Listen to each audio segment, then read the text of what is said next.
I'm Riaz. I write poetry sometimes. I guess that's enough. um, I'll begin. I'm going to read I did a reading not so long ago where I did a lot of newer things, and I went back to the very first, some of the earlier works, the pieces that I wrote, and I think I'm gonna read a selection of those. It's a lot of much shorter pieces with one or two medium-sized ones thrown in. I'll just dive straight in. First one is called 50.9%. I don't want to be the best at anything. Don't want to write stuff that sells well. I don't want to win any awards. I don't need any applause. I don't want to be the worst at anything either. It's just being the best at being bad at something. I think I want to be just ever so slightly above average. Because to be exactly average is being the best at being average. I want to exist entirely at 50.9%. I want to be mediocre at being mediocre. Living unnoticed among newspapers and wood, and the smell of coffee, and brief, vaguely interested looks from women with boyfriends who are super handsome and have great hair and wonderfully sleek cars and a huge capacity for spending money frivolously, who hold hands in public and whose trousers are too tight. People walking too fast, dressed too well. Big rats running across rain-glistened streets in suburbs, overfed from rich people's excessive waste. This might be how that is. Okay, the next one. Scroll down here. Ooh. Windows. Oh. This one. Dear life. Dear life. The longer I live, the smaller the world gets, the more lost I feel. This is a contradiction, and I wish to lay a complaint. I don't know who to address it to. That is all. Okay. These were written a while ago, maybe about 10 years ago. So the opinion expressed in some of these may not be the opinion that I hold right now. Leave that to you to decide. Okay. Dear academics. Dear academics, where the hell are you? In case you didn't realize it, you are supposed to be the first line of defense against corruption and the ills of society. The artists, poets, and writers are only cheerleaders. They handle the emotional side of things. You're supposed to deal with logistics and technicalities. Take a match to your master's and PhD certificates and use them to light the fire under your butts that you need to get your act together. That is all. Okay, and this is a second letter to academics. Dear academics, when I see you interact with each other, it resembles a Tupperware party, but you're inside the Tupperware, stacked, silent and useless, sealed in, box-shaped, enclosed. One's called Fashion Sense. You know how a stopped clock is right twice a day? Well, twice a decade, my clothes are in fashion. And then I'm too embarrassed to go outside.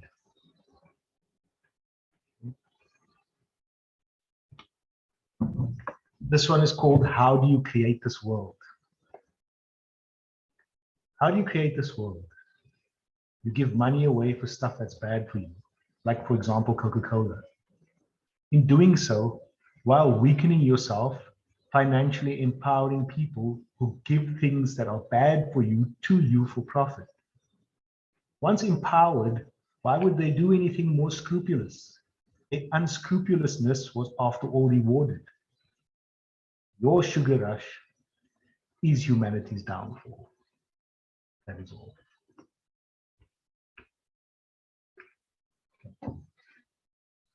This one is called Dear Popular Culture. Dear Popular Culture, the stars in your films are not really heroes. They are acting as if they were heroes. If they make a mistake, they get to do another take. Someone does their makeup. If the scene is too tough, a stunt double does the hard work. If you continue to pass these folks off as role models, we will create a generation of people who buy into fakers. Oh wait, let me rephrase that. We will create another generation of people who buy into fakers. That is all. This is a letter to women. Dear women, so let me get this straight. You want me to chop off the heads, which are also incidentally the reproductive organs of these living organisms, arrange them into color-coordinated bunches for you to keep in rooms in your house until they wilt and decay without their other vital organs, at which point you will throw them out. All this simply because you like their look and smell, and you want me to repeat this ritual on numerous occasions like birthdays, anniversaries, celebrations, and sometimes to apologize, and sometimes for no reason at all. The metaphor contained in all of this cold-blooded savagery is horrible and too disturbing to contemplate anymore. That is all. Okay, this one's called Snakes and Ladders. Snakes and Ladders reminds me of life. You roll the dice, and randomly, sometimes you hit a ladder and surge ahead, sometimes a snake, and you lose all the ground that you gained. So random, too random. That's how I used to play. Then I thought, what if I went up both the snakes and the ladders? So I did, and I got to the top very quickly, but the victory seemed empty. So then I ignored the snakes and the ladders and simply went forwards the amount the dice said. But I didn't like dependence on the dice. So I stopped rolling it and moved by one block at each turn. At some point, I stopped moving entirely. Now it just sits there, my blue circular plastic marker with the two stubby bits from where it was molded. It shifts slightly on its checkerboard square to allow the other players to slide past it in their frantic dashes to the top. It witnesses their elation at the ladders and their despair at the snakes. At some point, it may tumble, forgotten, off the board entirely and roll into some vague space in the shadows under something. That is all.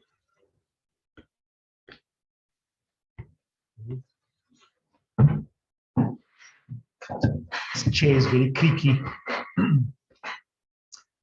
This one is called Why Should Bad Guys Die at the End? In the movies and in America, when the good guy finally overpowers the bad guy, he usually says something cool, then executes him with a well-placed shot, or stabbing, or stomp on his fingers, sending him plummeting down the side of a building or whatever. If I was the bad guy, as my last breath slips away, my final utterance would be, I've won. After all, I'd know what happens after death. I'd have won the race to the answer of the only real proper unknown of our whole existence. In the movie I'd never let the bad guy win like that.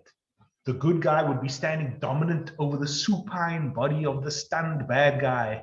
And at the climactic moment, the good guy would stab himself in the throat and die with a victorious spattering gurgle, leaving the bad guy to forlornly wander the earth, tortured by the vast weight of his unanswered eternal question. He would then slip into a coma at age 103, and doctors would be confident they could keep him on life support for at least 10 more years, and his medical aid would cover it. Cue end credits on a very long film. Okay, this one's called Who Knew? Who knew that life would turn out to consist mostly of cleaning stuff and repairing things that have broken?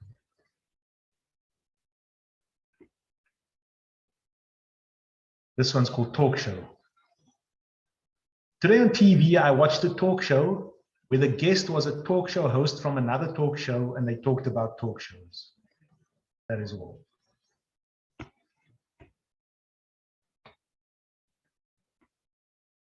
Okay, this one's called Buildings Named After People. At UCT, the law department is named after somebody called Kramer. Sometime in the late 90s, the law department moved from upper campus to middle campus where education department used to be. I was somewhat perturbed to discover that the name of the building moved with it. Surely the name is attached to the building and can't be moved. This doesn't feel right.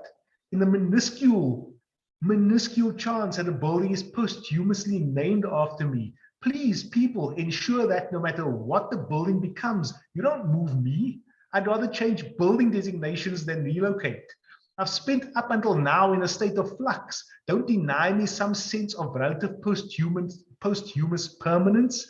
I'd rather be known as a place than as a concept, because a concept is open to interpretation, but a place is a place is a place. That is all.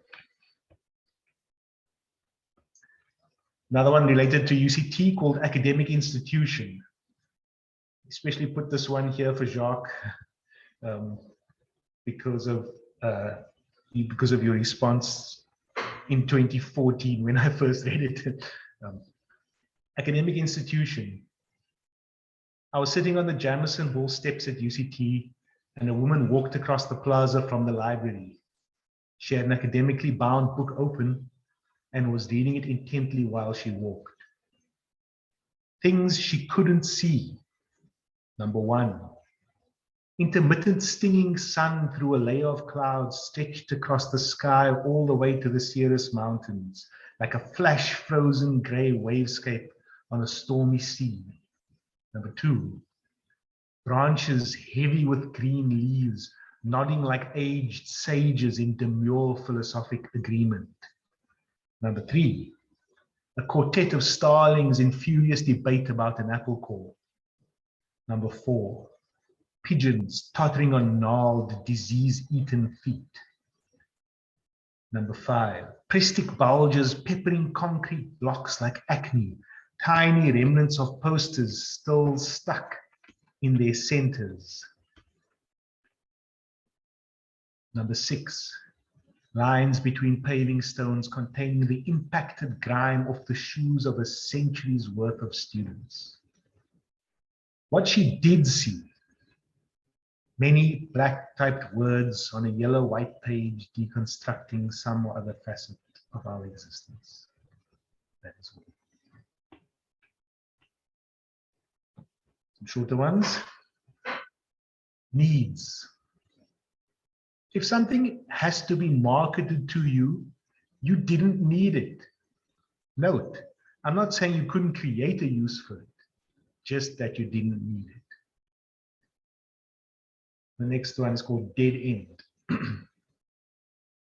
You know, civilization is in trouble when most of the intelligent people are deciding not to have children, and everyone else is churning them out.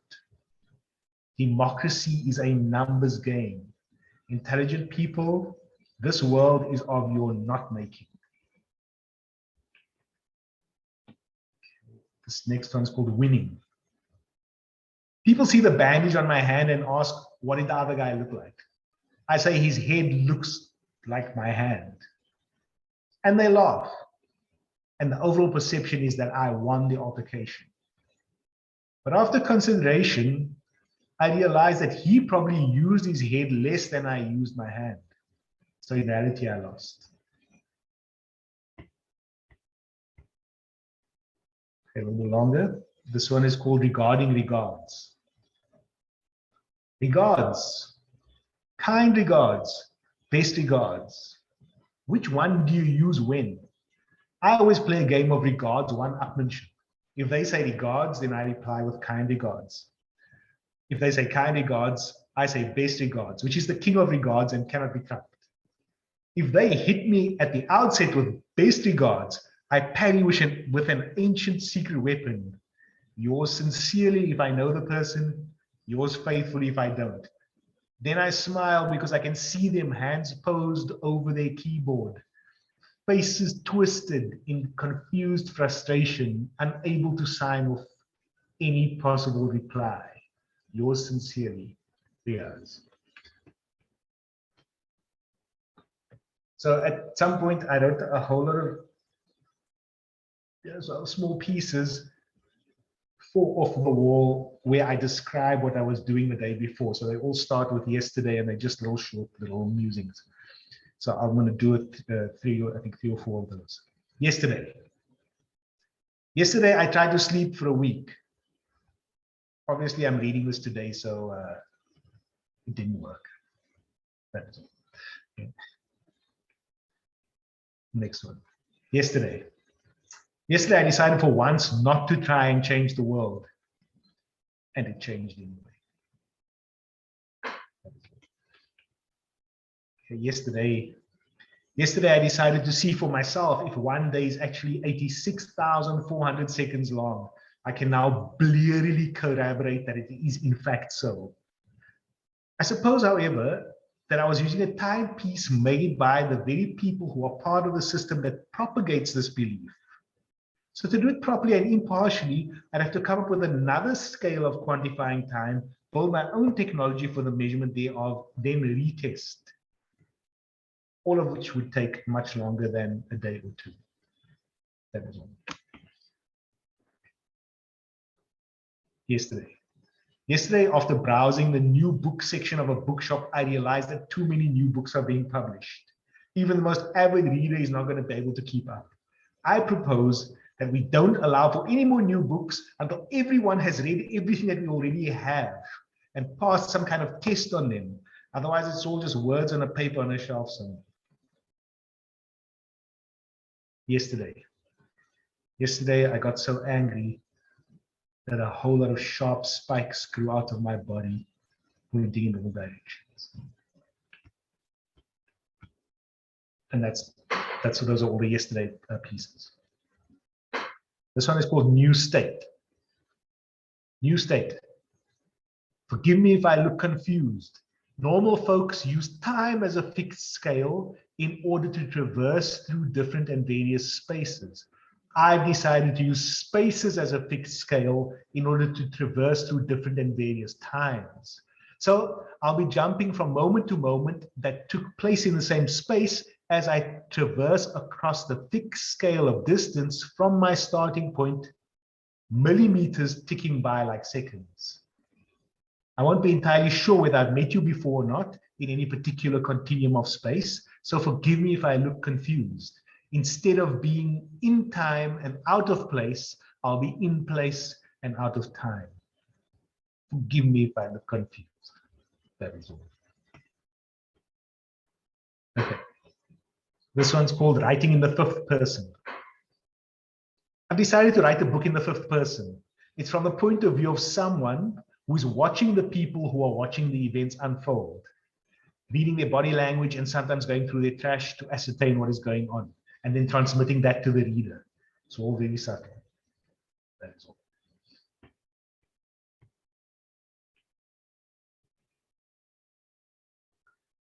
So it's called My Own Ode to Youth.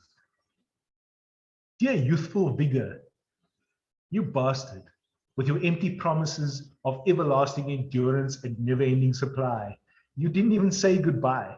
I woke up one morning and you were gone. No warning, no discussion, no letter. Of closure, I got none. I want to warn young people about you, tell them you are unreliable and quick to move on, that you have no commitment or staying power. But in their infatuation with you, they will not listen. You damned bastard. I hate you.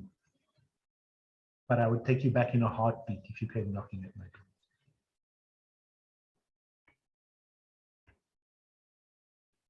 This one's called Lines. Mad at the edges, maths at the root. Night lights in far distance flicker, encode the cold universe taught. People, meteors hurtle, disintegrating unaware. Statues stand against the wind, unable to breathe air. The only reality is the cold concrete step and the cold slap on the cheek, and sealed in sweat-covered feet. And the I don't want to drive home, and the I don't want to go on, going on. And the longing for the first light of dawn not come, and the sparks behind tightly closed lids lose form. and the longitude of longing circles the earth and intersects the latitude of lostness twice in the single circumnavigation of an endless night. That is all.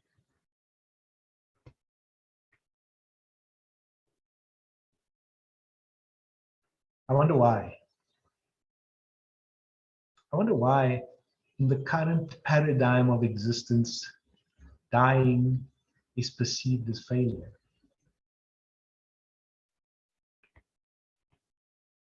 Okay, so there are I've written three pieces that sometimes I can't get through without shedding some tears. I'm not sure I think I could get through this one without, but chances are strong that I will shed some tears. I don't want it to make anybody uncomfortable. I'm cool with it. You could be cool with it as well, but maybe I'll get through without. Maybe I should precede it by saying that that I lost both parents at the age of 21, very close to each other. It's like 40 days apart from each other, and left me sort of looking after a younger brother and a sister who were still at school. So that's the context of this piece. Oh, I'm already choking up. It's called Lingering Things. I broke a bowl this morning. It teetered, teasing on the arm of a chair. A week long it had been sitting there.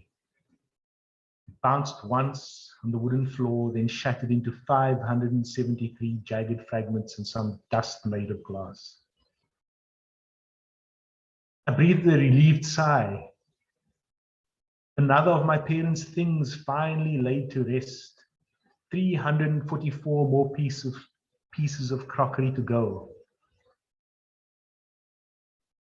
Cupboards and boxes full, not touched for 25 years.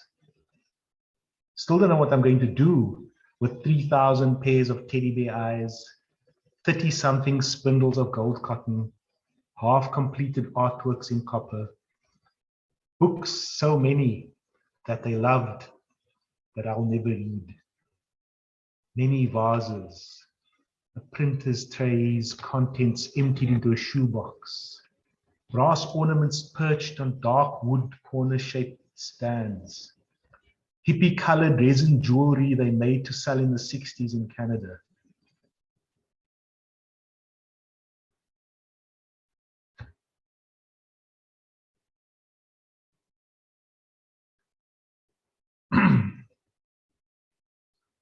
And the stuff in the slatted half cupboard opposite my bed that I'm too scared to open because it whispers at night. Discordant songs of unresolved lives, of death come too quickly, and panic in eyes, of the bereft, jagged edges left when the index pages of life are torn out, and the downhill part of the roller coaster of time after the aching grind of the uphill climb. And the gradual halt as momentum wears, and then the shaky walk on hardened grass. Most people hold hands and leave in pairs. A wave of nausea and dry retching hits, but nothing spews forth, haven't eaten in days. An octopus spins, plastic horses go up and down around, colored lights flit, speakers blare sound. It's just a photo. I've opened the cupboard. Some of the slats come loose. I breathe in the mostly dust and smell the old and moldy that the old and moldy brings. Letters, notes, once bright cartoony birthday cards. Happy 13th birthday, son. Smiley face, the shards of a different time. Everything clutters, piles up and clings. You went so quickly. I let go of you so fast. Why is it so impossibly hard to let go of your things? Okay, that's done. Got through it? Okay. Moving on. Small box, this one is called. Small box make music. That's the name. A small box makes music. People gather in the street, imbibe pricey booze, shift and move their feet, open their mouths wide and shout unbridled things, stumble on whatever this dizzy night brings. A small box bleats static, someone won't awaken. Breaths rasp through angled throat, that day is forsaken. Small box is still, the art on the walls all square. If there's someone in the house, no one knows they're there. A small box lies dormant, its potential to make sound, so slowly eroding as dust collects around. A small box broke open, splinters everywhere. Shards draw blood from naked feet, how easily skin does tear. A familiar song jogs memory, it itself a ghost. Broken box brings back a scent of what we wanted most. We make and break 1,000 things and leak red on the ground, punctured by the broken things that we once thought were sound.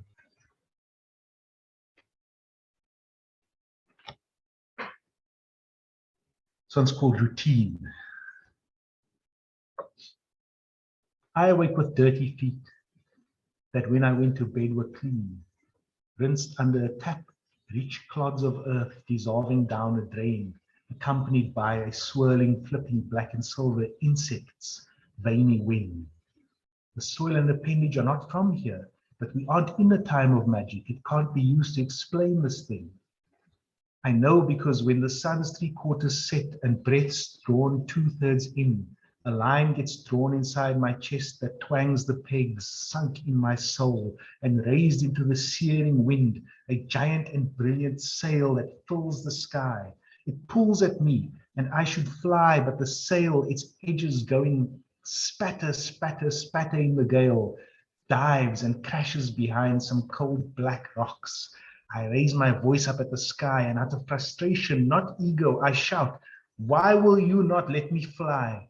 A voice booms out, "You are not for the earth and neither for the air, you who are the keeper of the entire earth's despair." And though I did not utter it, the voice sounds like an echo of the black rocks of my own. The lines pull and choke me. They cut deeper and burn. I can't breathe. I awake with dirty feet that when I went to bed were clean. Okay, we're getting to the last two pieces. So this one's called Moments Unaware of Themselves. I'm going to delete all the noise from my memory and edit together the silences into an unbroken string of unspoken things, like little eye contacts with strangers, the spaces between breathing out and in, moments between sleeping and waking, wincing when flinching, blinking while thinking and pausing before starting a thing. And that strange solitary red light hovering over everything else on a tall structure in the distance, alone above the vast sea of blinking white city lights. Dust under furniture, stirred by the gentle draft of a door opening, suddenly alive in quickened, turbulent dance, before sitting down again, rearranged and spent. And then the last piece, which is the one that I put as my biography, a dilemma of second-degree lostness. I got lost on my way to getting lost. And now, in order to be found, I first have to find my way back to lost. But lost doesn't like to be found. That is all. That's the end.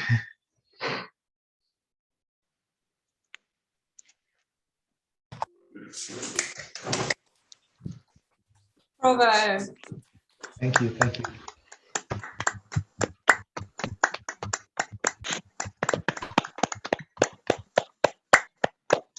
Thank you very much. Thank you so much for bearing your soul and sharing those poems. Wonderful balance of humor and emotion and just brilliant. Thank you. If anyone would like to ask questions, you are welcome to raise your hand or unmute yourself and hop on. I'm not very familiar with your work, so this was a treat to get to hear it. Do you have anywhere people can follow you or anything out in the world that we can find?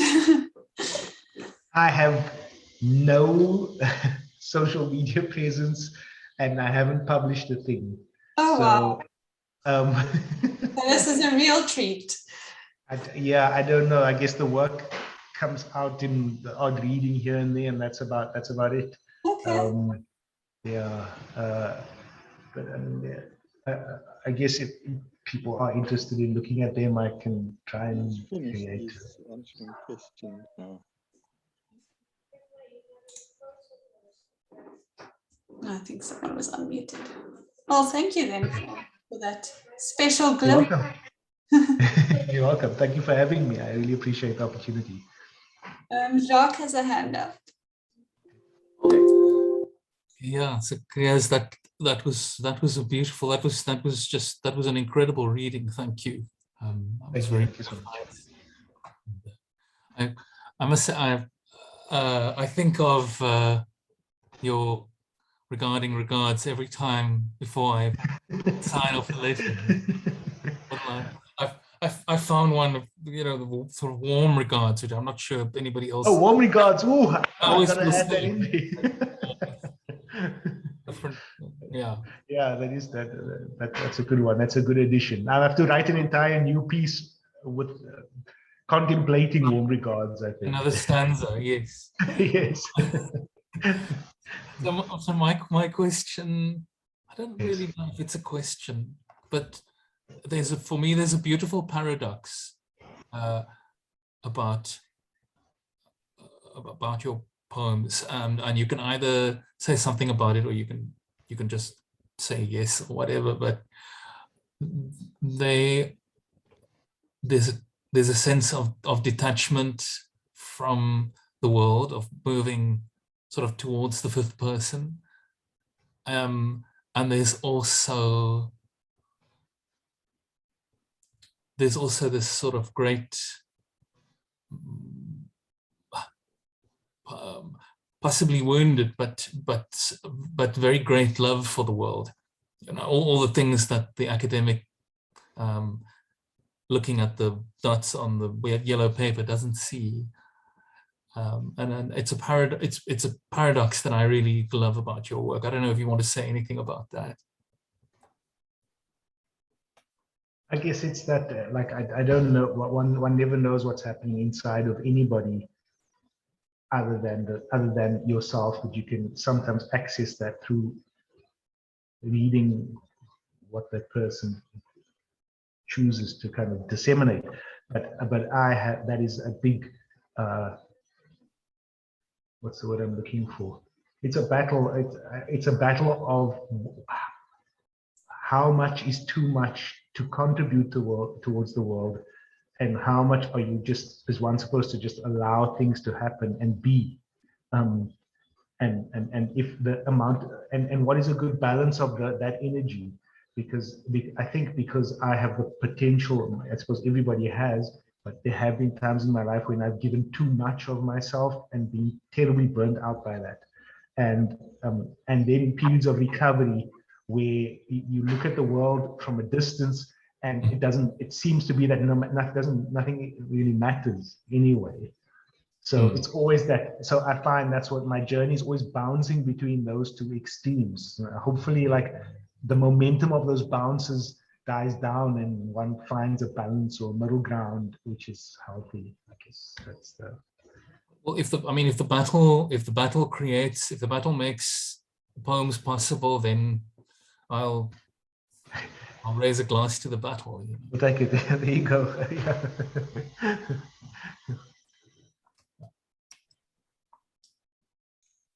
Yeah. Yes. Barbara, you want to ask your question? Yeah.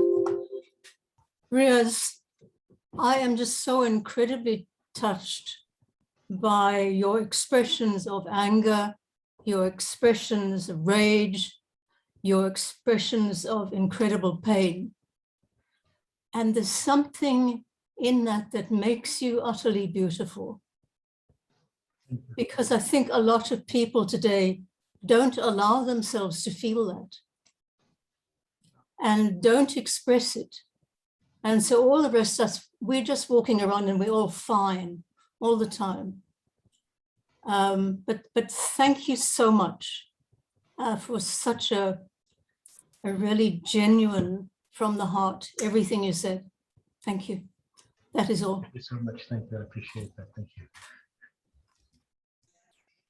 Charles, your hand is also up. Hello, Riaz. I enjoyed that very much. I kept on saying, yes, yes, quite so, quite so. And it was absolutely wonderful. I've not heard poetry like that before. It reminded me in the end of a strange thing to remind me, but when I was at school, we had to take turns at doing the scripture reading every morning. And for some reason, I always did it in Afrikaans, which was fine because if I made a mistake, nobody knew any better. But I always had to end up tot dusver. And that's what it reminded me of. Yes. Anyway, but thanks for the reading. It was wonderful. Awesome. Thanks for being here. Thank you so much.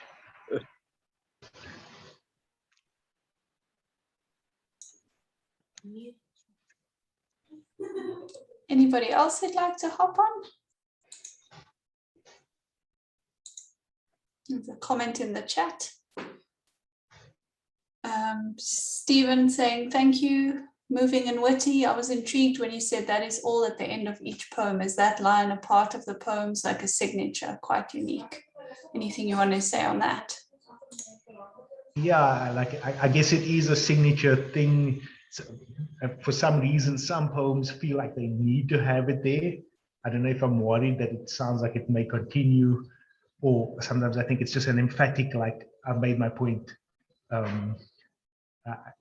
think that's what it is, but it either writes itself at the end of the poem or it doesn't, and that dictates whether I say it there or not.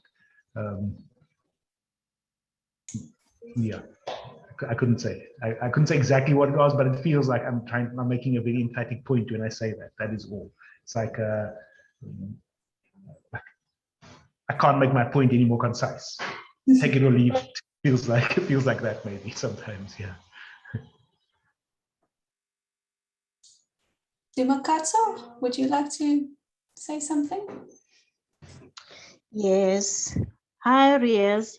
Hello. I really enjoyed your poetry tonight. It's incredibly fresh and original. I think your poems are adding an exciting new voice to South African contemporary poetry, and I wish you all the best of luck. If your book comes out, do let us know. Definitely, I'm going to buy a copy for myself. All the best of luck. This is just terribly exciting. It's fresh, it's original, you know, it's not rehashed words and what have you. So all the best of luck. Well done. Thank you. Thank you. I appreciate your feedback. Thank you so much. Thanks for being here.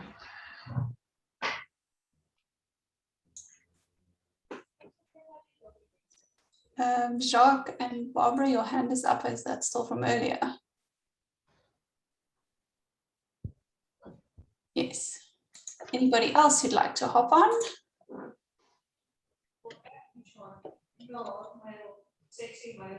No, doesn't look like it. Is there anything else you'd like to add, Riaz? No, it's all good. Thank you. Just thank you very much for the opportunity, and thank you for the amazing feedback. Like, I really appreciate it. I really appreciate Thank you. people enjoyed the poem. Thank you so much.